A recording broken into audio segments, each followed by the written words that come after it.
Bismillahirrahmanirrahim. Assalamualaikum warahmatullahi wabarakatuh.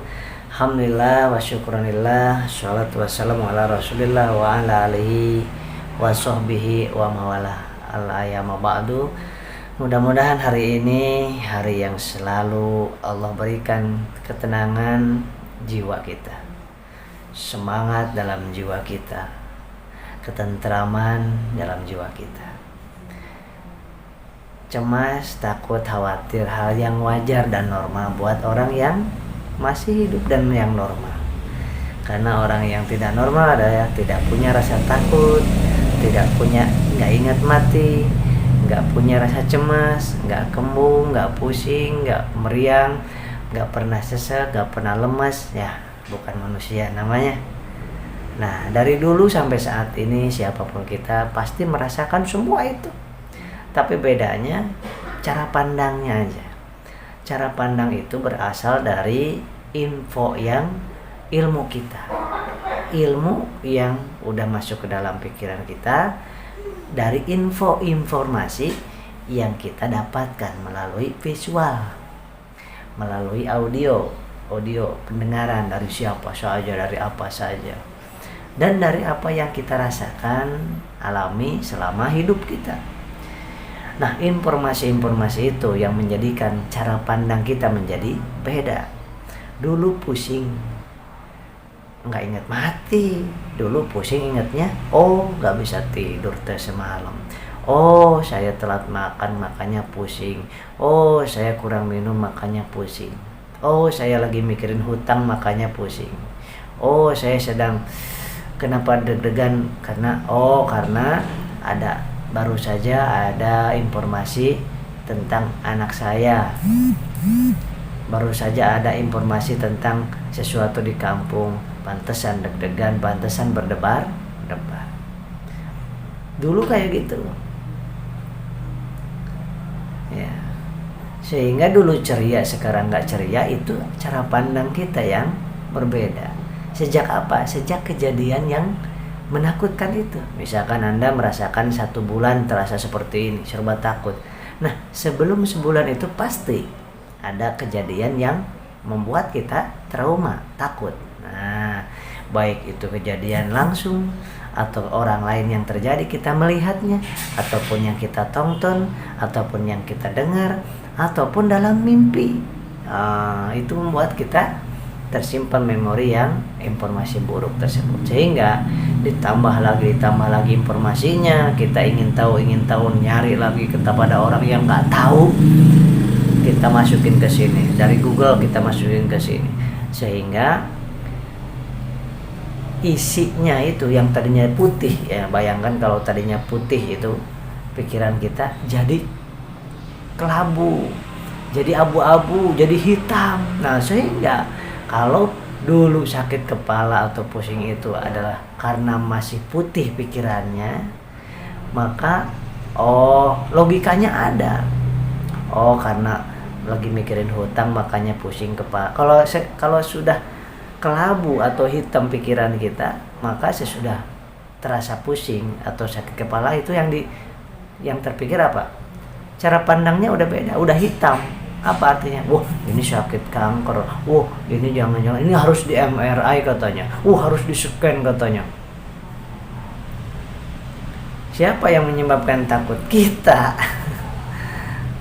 Kenapa kok kita jadi takut? Karena udah hitam pikirannya. Kenapa hitam pikirannya? Karena dari informasi sejak kejadian itu.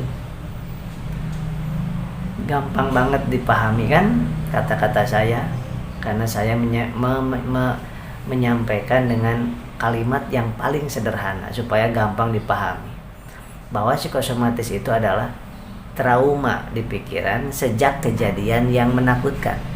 Ada sejak kejadian tiba-tiba lemas di waktu itu, sejak kejadian tiba-tiba pingsan, sejak kejadian tiba-tiba keringat dingin, sejak kejadian tiba-tiba terbangun dari tidurnya kemudian deg-degan. Nah, sejak itu kan trauma psikis tersimpan di sini. Ditambah lagi nanya ke ini, nanya ke itu, diagnosa ini, diagnosa itu, kemudian baca ini, baca itu, ditambah makin tadinya putih, jadi sejak kejadian itu jadi abu-abu. Ditambah lagi informasi-informasi dari A, dari B, dari audio, dari video, dari YouTube, dari Google. Yang tadinya abu-abu berubah menjadi lebih kelabu, hampir kehitam-hitaman. Nah, ditambah lagi menonton yang gaib-gaib atau cerita-cerita yang gaib atau tanya-tanya dikatakan vonis gaib. Nah, jadi hitam. Jadinya kelabu jadi hitam. Akhirnya apa? Cara pandangnya udah lain. Tadinya habis makan itu kembung, gak apa-apa ya, wajar ya. Gitu kan dulu kita. Yang memang tadinya kosong ditambah makan jadi kembung. Normal nggak? Normal. Tapi sekarang sesudah ada kejadian itu, sesudah pikirannya kelabu, abu-abu, hitam, maka habis makan langsung kembung itu aneh. Kok heran sih jadi begah gini? Loh. Artinya apa? Kalau pikiran kita sedang putih, masih putih zaman dulu, itu logikanya jos, Anda bagus. Nah, sesudah kelabu, abu-abu, hitam, pokoknya macam-macam campurannya, itu logikanya jadi hilang. Yang ada adalah perasaan. Perasaan kok kembung sih? Tapi benar memang kembung karena habis makan. Benar memang kembung karena mikirin ketakutan. Karena siapa yang sedang ketakutan, sedang emosi, sedang dongkol, sedang jengkel, maka asam lambung kita meningkat. Artinya gasnya semakin meningkat. Maka terasa kebak, kembung, begah. Jadi psikosomatis itu penyakit yang dirasakan di fisik, tapi penyebabnya 90% dari itu tadi, putih, abu-abu, kelabu, hitam itu cara pandang kita, definisinya ya tergantung dari apa yang sudah kita serap di sini sejak kejadian itu. Jadi kalau andai saja tidak ada kejadian yang menakutkan waktu itu nggak pernah terjadi gini kita. Gitu, paham kan ya? Karena kejadian itu, jadi siapa aja yang kejadian seperti sahabat waktu itu pasti akan mengalami seperti kita. Itu psikosomatis. Ditambah lagi diperparahnya dengan mencari-cari tahu, penasaran, cari-cari tahu. Tapi semakin dicari tahu semakin takut dan semakin penasaran lagi, nanya, nggak pernah puas nanyanya. Itu yang membuat di sini berlipat-lipat, jadinya bukan hitam lagi, udah kusam. Kalau udah kusam, nah itu udah cara pandang kita pegal-pegal sedikit ingatnya stroke, kemudian kesemutan sedikit ingat stroke, ngilu-ngilu sedikit tidak ada ingat jantung. Waduh, ya siapa yang bikin pusing? Kita. Yang bikin sengsara siapa? Kita. Nah, itu sahabat. Tapi 10%-nya jangan dilupakan secara medisnya, secara fisiknya yang harus diperbaiki, yang pengaruh kepada tadi lambung, lemas, berdebar, keringat dingin, keliangan, pusing. Satu, aliran darah harus diperbaiki. Gimana caranya? Jangan memakan dulu makanan yang membuat darah jadi kental. Kenapa darah jadi kental? Satu, kolesterolnya sedang meningkat, trigliserid sedang meningkat, asam urat sedang meningkat, airnya putihnya kurang, itu darah lebih kental. Pikiran yang mumet, yang jelimet, kemudian serba takut, itu darah jadi lebih kental lagi. Itu luar biasa. Terus penyebab secara fisiknya lagi selain tadi darah juga adalah apa? Gula darah. Saya nggak bosan-bosan bilang gula darah. Lemas, keringat dingin, gemetar, berdebar-debar, sesak nafasnya, keliengan, gerabun matanya, itu gula darah, itu rendah, sedang psikosomatis. Saat psikosomatis itu pasti gula darah kita sedang menurun terus, karena mikirin sesuatu yang menakutkan itu menguras energi, dan energi dari gula darah dari makanan, minuman yang gula, manis, dan karbohidrat. Nah, jangan sampai kita sedang psikosomatis makannya cuman buah-buahan, sayuran doang. Waduh, nggak, dari mana kita punya energi? Energi itu dari gula darah, nggak ada yang lain. Gula darah itu terbuat dari awalnya dari glukosa yang kita makan, yang pertama. Yang kedua dari karbohidrat. Ingat, karbohidrat.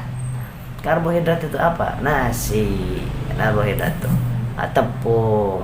Kemudian karbohidrat itu ya, boleh roti, boleh apa saja ya, karbohidrat itu ya. Singkong itu karbohidrat, jagung itu karbohidrat ya. Tapi saya sarankan untuk psikosomatis, karena perlu energi. Cerita ke orang nih, ngeluh kesah terus, satu orang 1 jam. Nah, ada 10 orang kita ngeluh 10 jam, habis energi kita. Gula kita langsung ke 80, lemes, keringat dingin, ngos-ngosan. Jangan heran. Nah, jadi jangan banyak bicara, jangan banyak ngeluh, jangan banyak bicara, jangan cerita-cerita ke orang lah, nggak ada gunanya cerita-cerita keluhan Anda ke orang, hanya membuat harga diri kita menurun di hadapan manusia. Ngeluh mulu kamu, karena mereka nggak tahu apa yang kita rasakan, kecuali Anda mengeluh kepada ahlinya dan udah pernah merasakannya. Bukan ngeluh nyari solusi. Selama ini kan Anda cerita ke si A, ke si B, ke si T, ada nggak solusinya? Nggak ada, cuma bilang udahlah, takut mati mah biasa, cuma bilang gitu kan. Nyesek kan hatinya. Jadi nyesek kan, dibilangin udahlah, lebay, nyesek kan hati Anda. Udahlah, nggak usah banyak mikir kayak gituan, kerja, malas aja kamu. Makin sesek dada kita. Makanya udah nggak ada solusi, nggak ada yang percaya, sahabat. Karena psikosomatis ini orang-orang tertentu, pilihan yang Allah kehendaki karena Allah sayang kepada kita.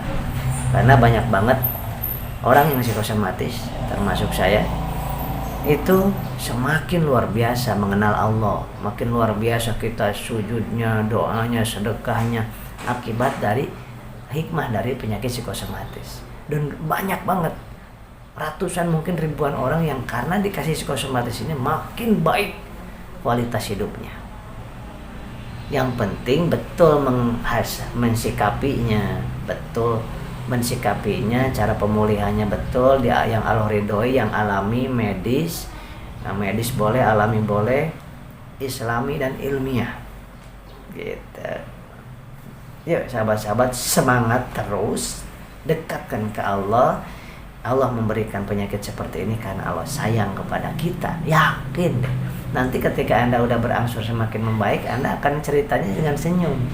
Sekarang memang iya, boro-boro mau senyum, susah senyum juga ya. Dan itu normal bagi orang yang sedang psikosomatis.